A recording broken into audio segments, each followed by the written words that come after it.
Hi guys. Uh, Today I'd like to talk to you about. Um, I think a lot of us go through this. People in their 50s, 40s, 50s, or even 60s. Uh, it's called the midlife crisis, and I think for me it's come a bit late, and I feel I don't know, almost like I'm not saying that life is meaningless, but you feel I don't know. I've got depression. My Don't ask what happened to my nose. Oh, I think I've got. Um, if I eat too much, arginine foods, arginine is an amino acid, and if you have too much arginine or foods that have a higher ratio of arginine to the lysine, which is another amino acid, it's an acid that balances things out. Um, Things like I think watermelon rind and watermelon, coconut, chocolate, nuts. What else?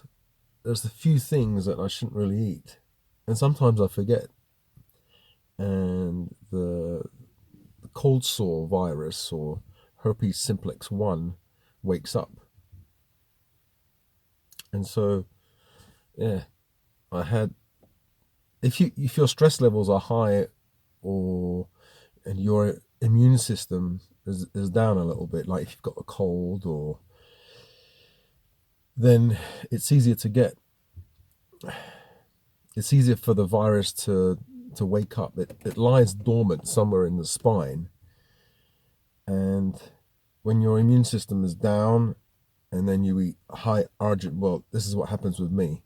When you have stress, immune system is down.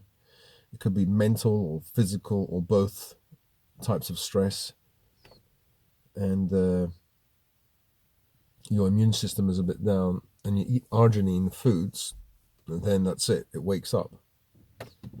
So that's what happened to me because I've been having problems with histamine intolerance. So I had lots of like physical stress because I was having night sweats, sneezing, mucus, postnasal drip, itchy eyes, as I said, sneezing, coughing, and that stresses you out after a few days if you have one of these attacks for days and days and days, a prolonged kind of attack on the body. And when am I free from mental stress? So I had mental stress, physical stress, so my immune system was down a little bit. But then what happened is I ate Nutella. My wife bought some Nutella for the kids, and I ended up craving it, and at nighttime that's the worst time, at nighttime when everyone goes to sleep and I'm there in the kitchen, and I think, well, no one's looking, and I ate bread, which is wheat. I can't eat wheat because I've got gluten intolerance. And yeah, there was a French bread that was a bit dry, and I thought my wife's not going to eat it anymore. Let me just plonk it inside dip it inside the Nutella, and that's what I ate it.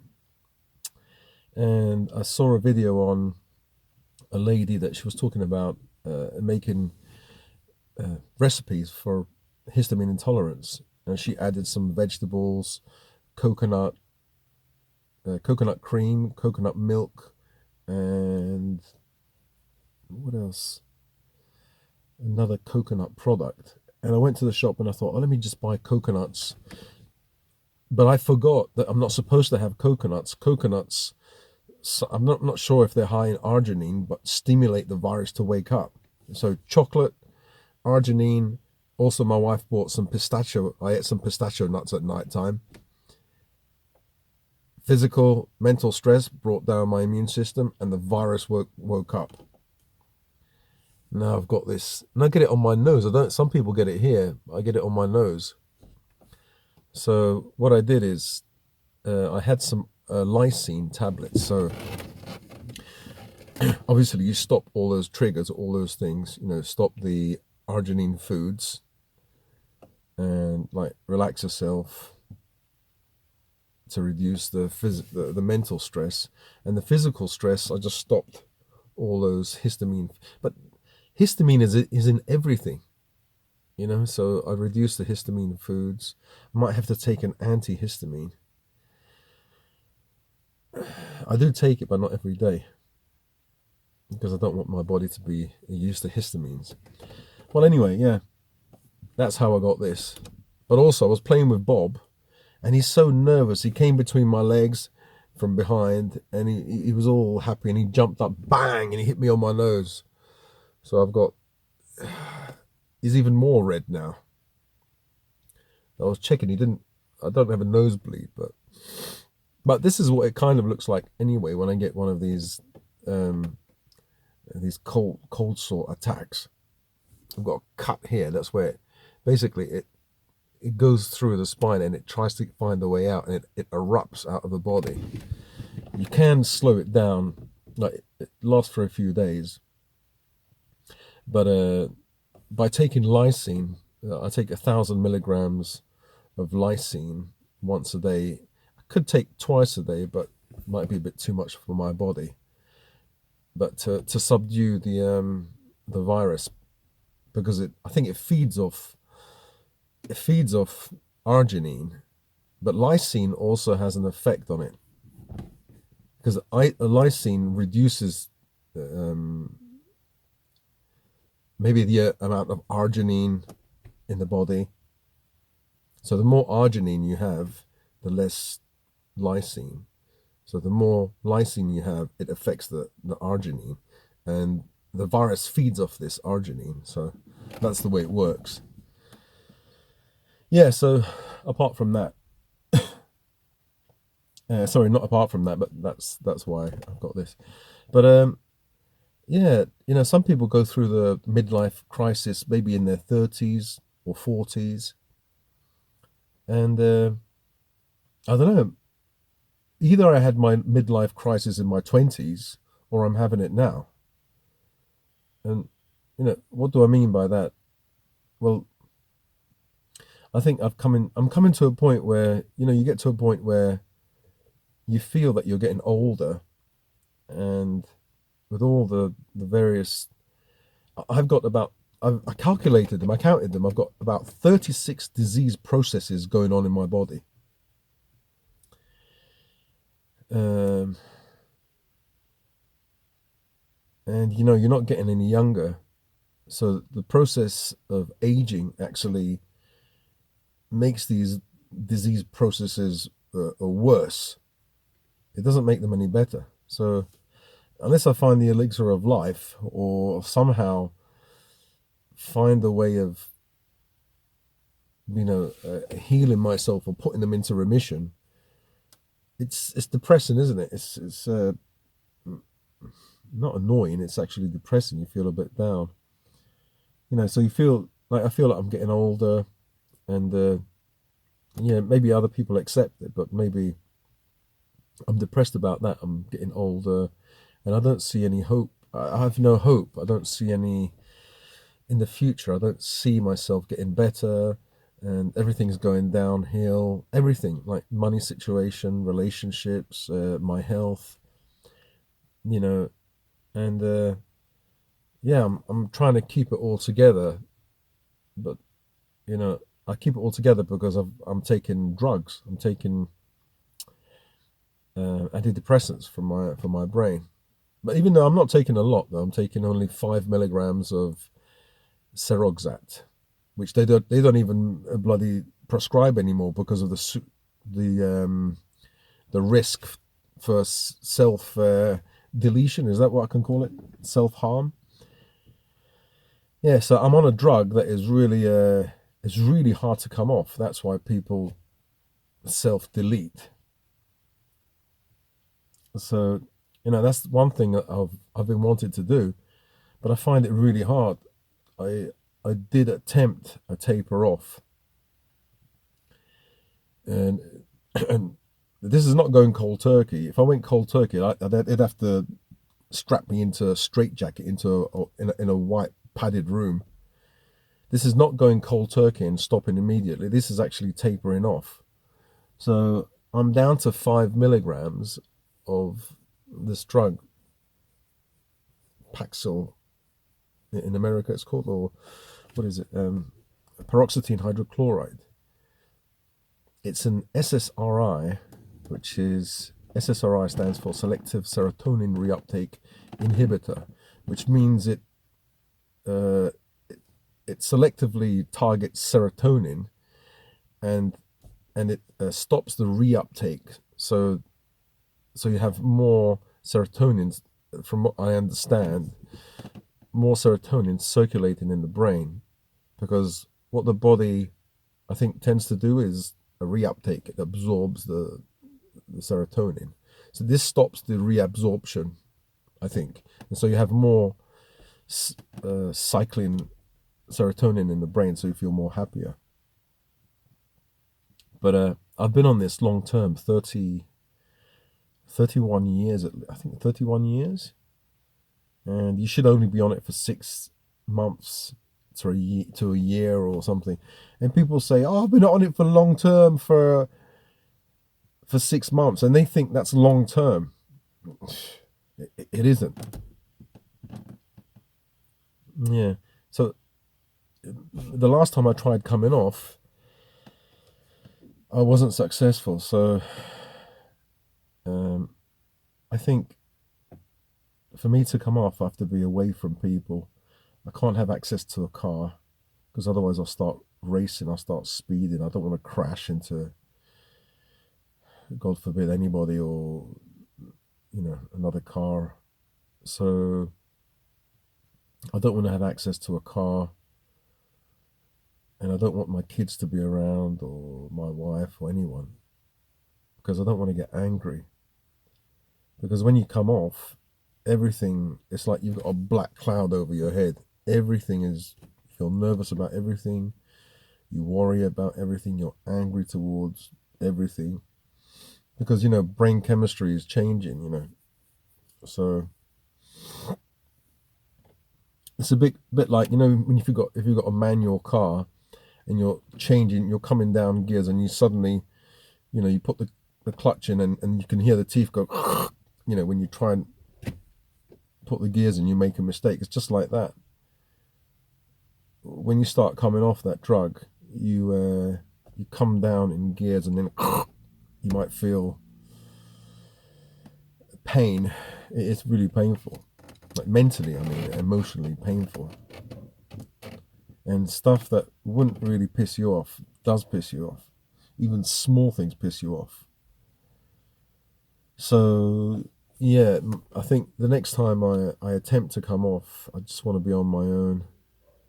Maybe I'll just tell the doctor, maybe someone could look in on me. But, I realize that no one's coming to save me. No one's coming to help me. I have to do this by myself. And things like, alcohol or heroin, they've got like clinics, don't they? They've got rehab places. And this drug, apparently, I saw it on a list of the most, not addictive, but most difficult drugs to come off. And I think crack cocaine was number 1. I think number 4 was heroin. And number 2 was this bloody drug that I'm on, Seroxat or Paxil. And yet there's nothing, like, you're supposed to just come off it yourself. You're supposed to stay on it for life. You're not allowed to come off it.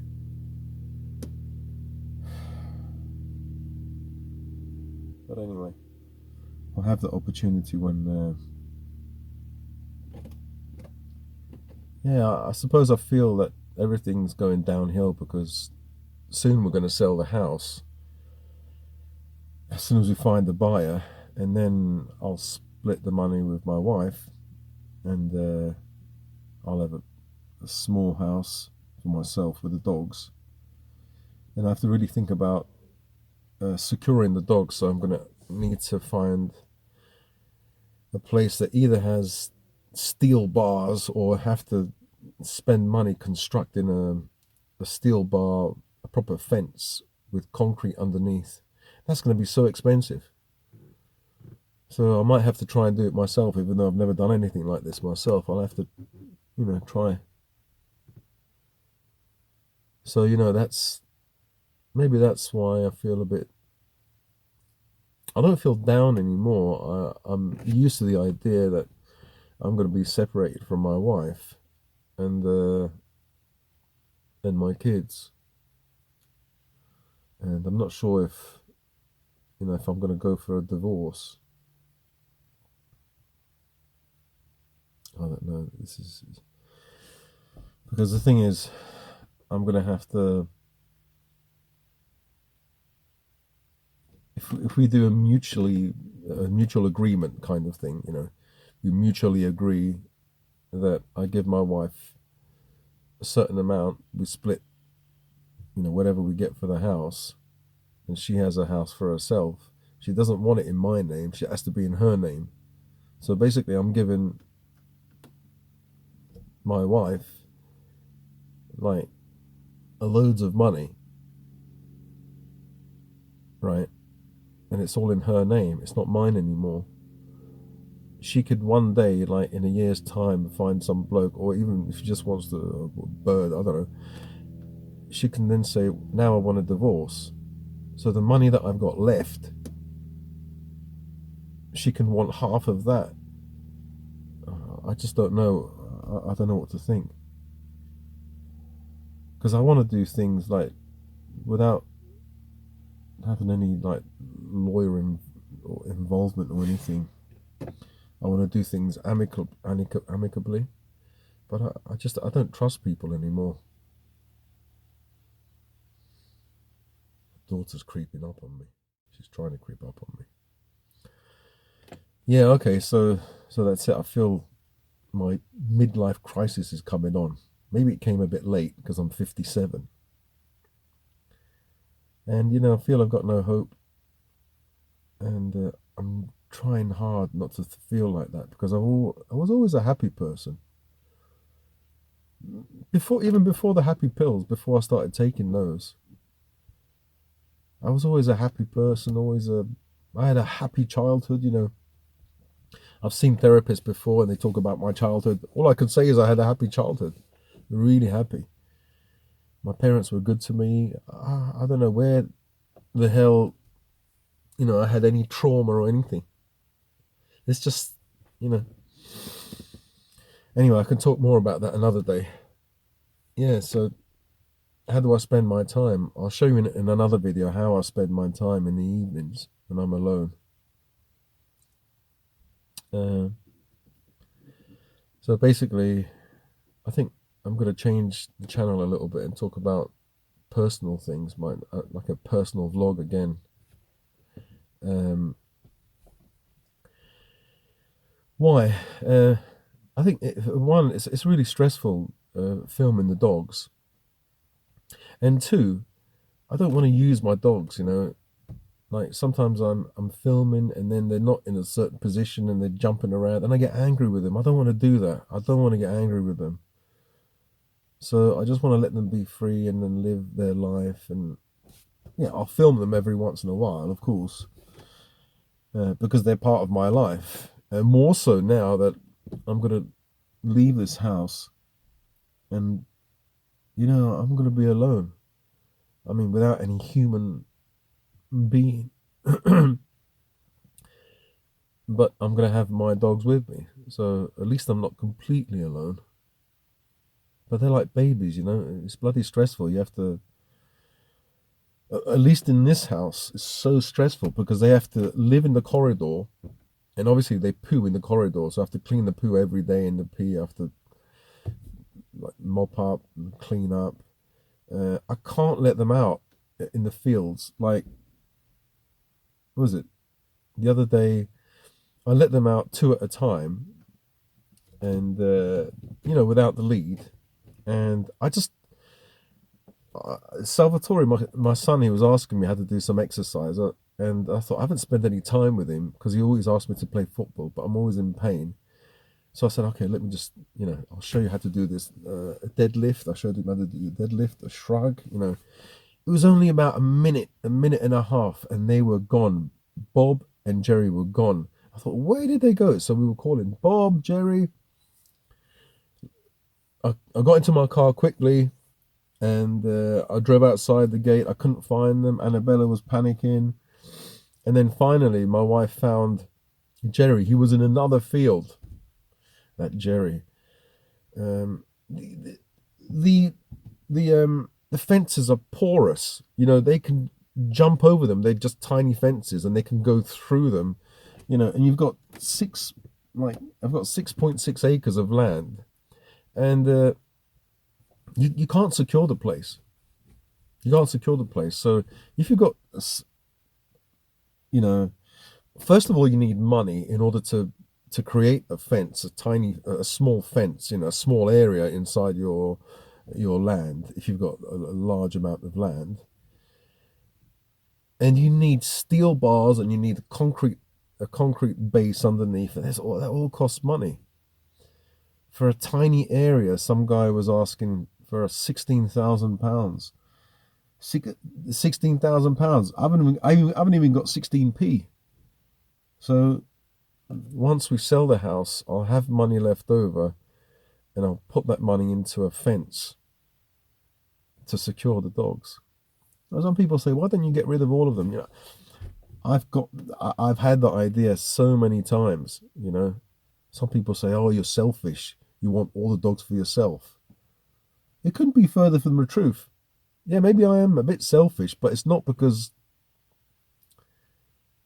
they've reached a certain age and they've bonded to me and I've bonded to them. It's hard to explain, I suppose, for people to understand. Sometimes I do think, yeah, like I was holding Sally, and I see that she's so skinny. She's like,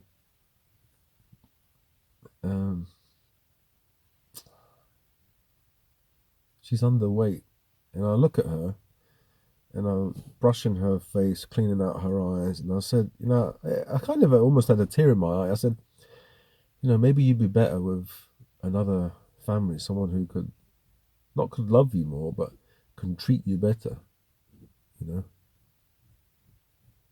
But 3 times we tried to get rid of her, and 3 times, I think the first time she had diarrhea, she felt so sick, and then we couldn't get rid of her. The second time we tried to get rid of her, she was vomiting everywhere. It's as if she knew we were going to get rid of her. And then, no, there wasn't a third time. After that, she got to a certain age, and one ear is up and one ear is still down, so she doesn't look beautiful. So no one wants to have her. So it's almost like destiny that she's supposed to stay with us. And she's one of the worst ones. She needs a lot of training. I know I need to train them all, but going through so much stuff, and then like when someone has mental health problems, it's really hard. Just like it's really hard.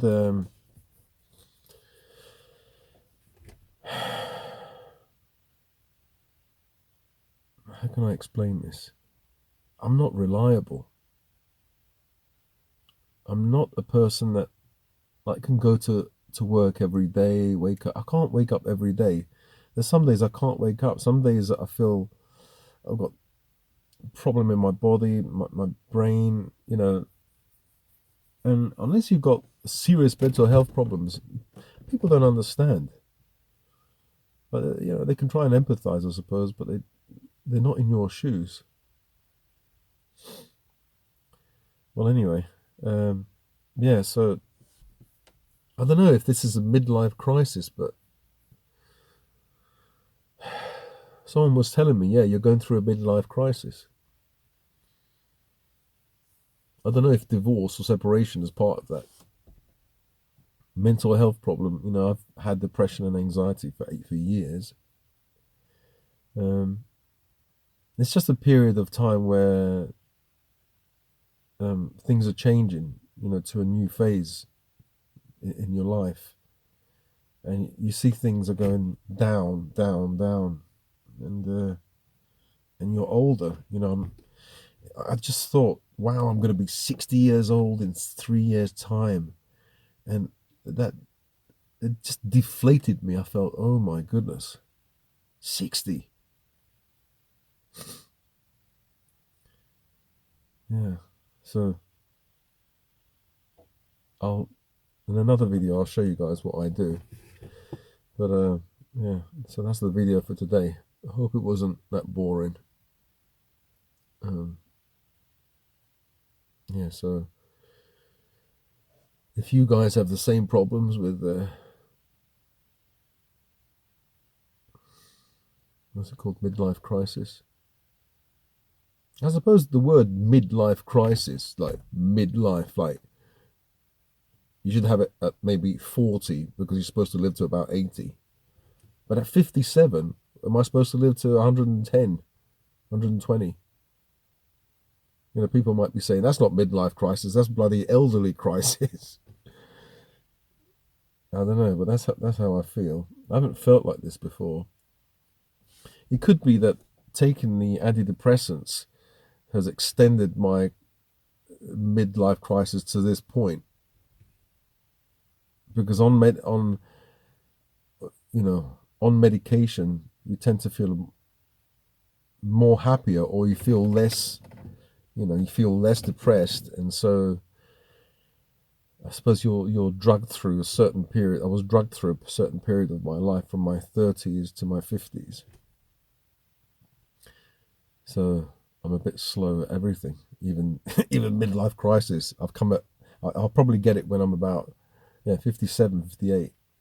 I feel something happening. You know, obviously my circumstances are changing, and I feel alone. Actually, I feel like I'm going to be alone for not the first time in my life, but when I was only alone once when I went to China, went to live in China. I was alone, living in a flat in an apartment, and yeah, I remember to try to cope with the boredom. I was actually on antidepressants at the time, but I was drinking, I was smoking, and but it was exciting living in a new country. The thing is, this time I don't have the resources that I used to have. I didn't have a mother and father. I didn't have to At the time I didn't have to think about money because I always had my parents to fall back on, and I felt safe. But now,